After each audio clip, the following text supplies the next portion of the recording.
Olá, meus amigos e meus irmãos, tudo bem com vocês? Que a graça de nosso Senhor Jesus Cristo, o amor de Deus o Pai, a comunhão do Espírito Santo sejam com todos vocês.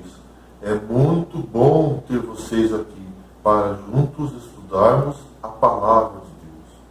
Hoje vamos estudar sobre mais um sinal da volta de Jesus: falsos profetas. Muitos desses falsos profetas se enriquecem à custa de ofertas e prometendo prosperidade e cura de doenças. E assim, muitas pessoas sinceras são levadas nesse caminho onde são enganadas. Mas, antes de continuar, gostaria de pedir a sua ajuda.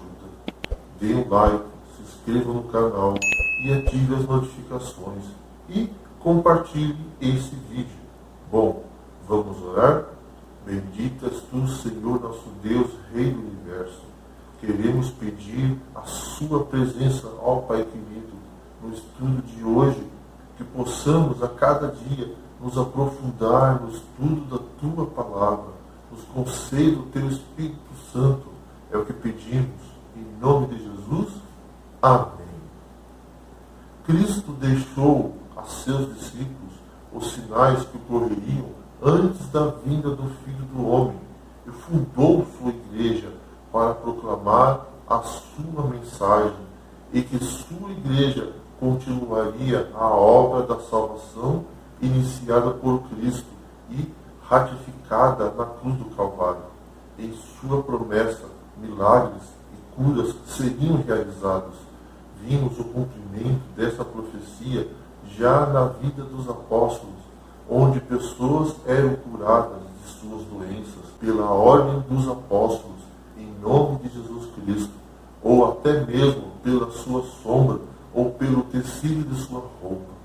Porém, o maior de todos os milagres seria a pregação do Evangelho em todos os confins da terra. Vamos ler Mateus capítulo 28, o verso 19 e 20. Ide, portanto, fazei discípulos de todas as nações, batizando-as em nome do Pai, do Filho e do Espírito Santo, ensinando-os a guardar todas as coisas que eu vos tenho ordenado. E eis que estou convosco todos os dias, até a consumação do século. Satanás, porém, realiza uma obra de contrafação do ministério de Cristo, pela salvação da humanidade. Para isso, um dos seus recursos é o espiritismo moderno no pentecostalismo moderno. Vamos ler Mateus 24, verso 24, porque surgirão falsos cristos e falsos profetas, operando grandes sinais e prodígios para enganar, se possível, os próprios eleitos.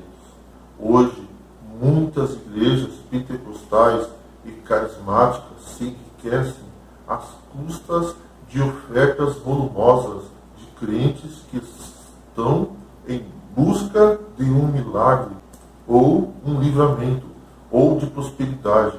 Seus argumentos para a existência de moléstias físicas e psicológicas, bem como a de problemas financeiros e existenciais, familiares ou de trabalho, são sempre atribuídos à ação dos demônios na vida do crente. A ação dos espíritos sobre o crente é chamada, por exemplo, de encosto, quando um espírito, não necessariamente um anjo de Satanás, conforme a crença carismática, se aposta da vida da pessoa, atrapalhando-a em todos os aspectos para sua expulsão.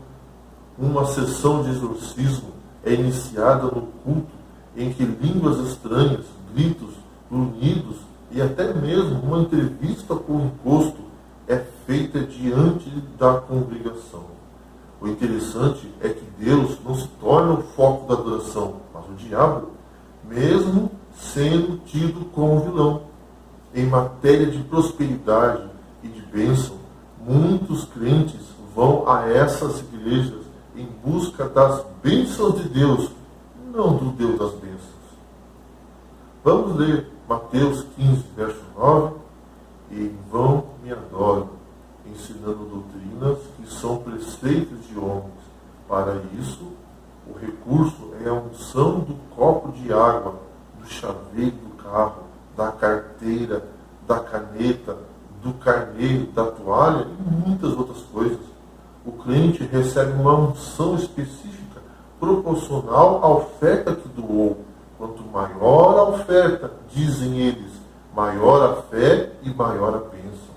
Dessa forma, muita gente é enganada e o verdadeiro cristianismo é posto em descrédito. Em outras palavras, dizer que é cristão não significa nada, não é prova de nada. Falsos profetas estão no ambiente cristão, tentando se passar por cristãos fiéis. Vamos ler Atos dos Apóstolos, capítulo 20, o verso 28 a 30. Atendei por vós e por todo o rebanho, sobre o qual o Espírito Santo vos constituiu bispo, para pastoreardes a igreja de Deus, a qual ele comprou com o seu próprio sangue.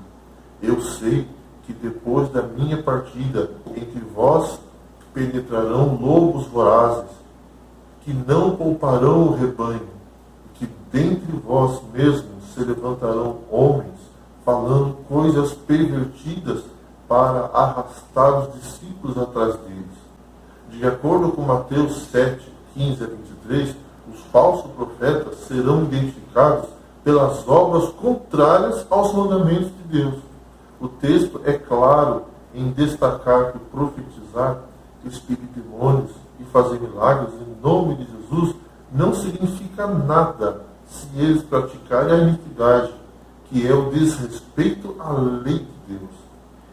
E se não fizerem a vontade do Pai, expressa nos 10 mandamentos, segundo Êxodo capítulo 20, devem ser rejeitados, mesmo que faça chover milagres todos os dias. E muitas igrejas deixaram de seguir o assim diz o Senhor, para seguir o assim diz o pastor, ou assim diz a associação. A igreja preferiu receber favores do mundo sob o pretexto de receber benefícios.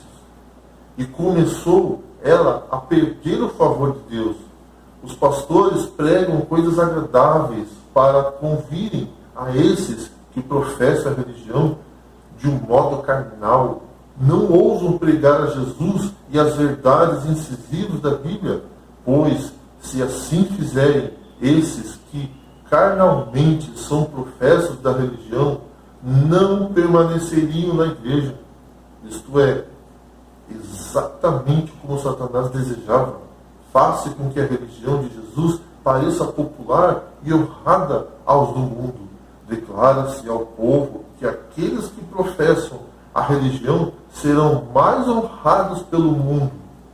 Tais ensinos diferem muito grandemente dos de Cristo, sua doutrina, e o mundo não pode estar em paz.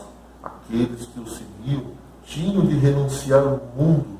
Essas coisas agradáveis originaram-se com Satanás e seus anjos.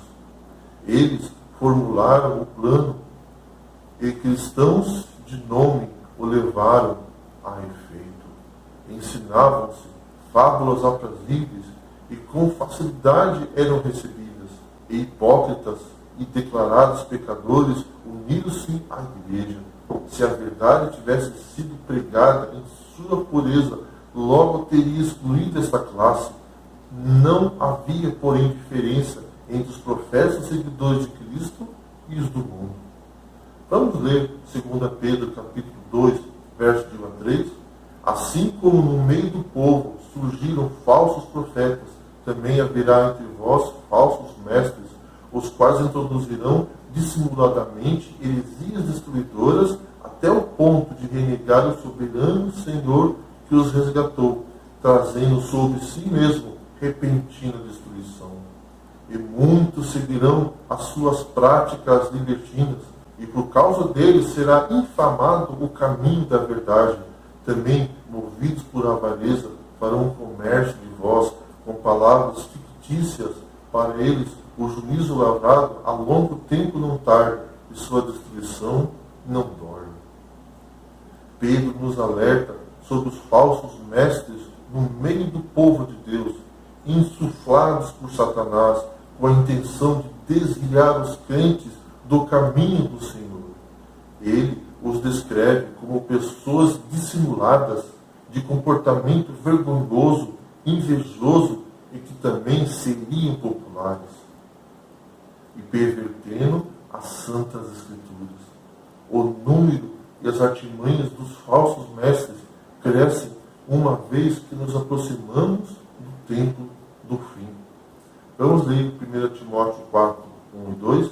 Ora, o Espírito afirma expressamente que nos últimos tempos alguns apostatarão da fé por obedecerem a espíritos enganadores e a ensinos de demônio, pela hipocrisia dos quais falam mentira e que têm cauterizado a própria consciência. Cristo já tinha avisado sobre esses falsos profetas e falsos mestres. E hoje podemos ver essa profecia se cumprindo.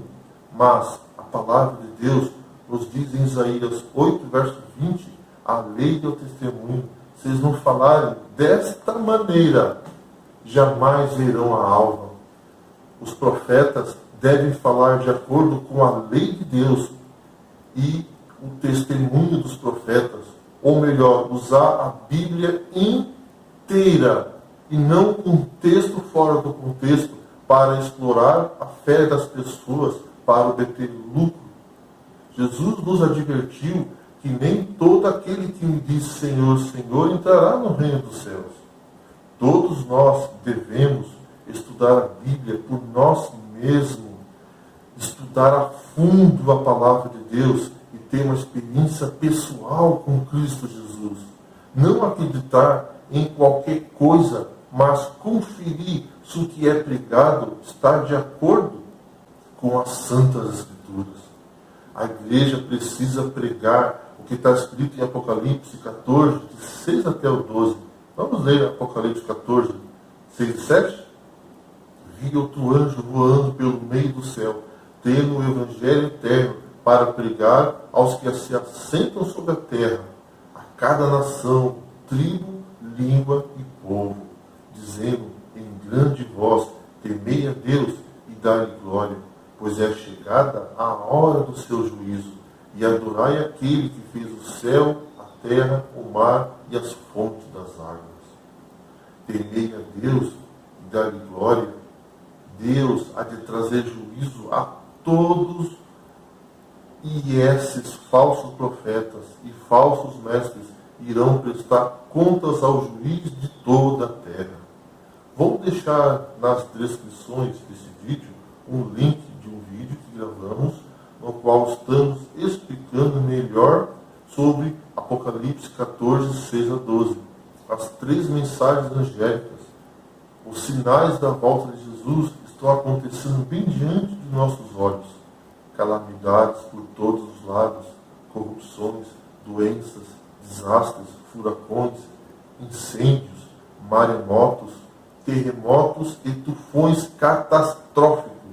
A intensidade dos sinais nos leva à conclusão de que logo está para acontecer.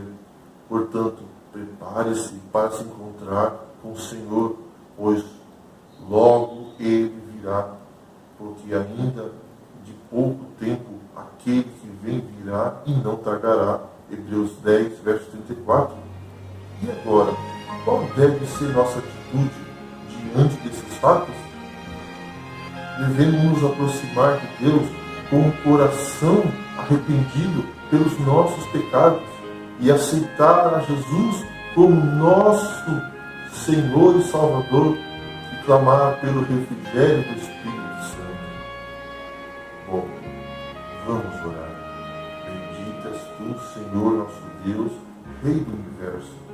Ao ver os sinais da volta de Jesus, queremos estar pronto.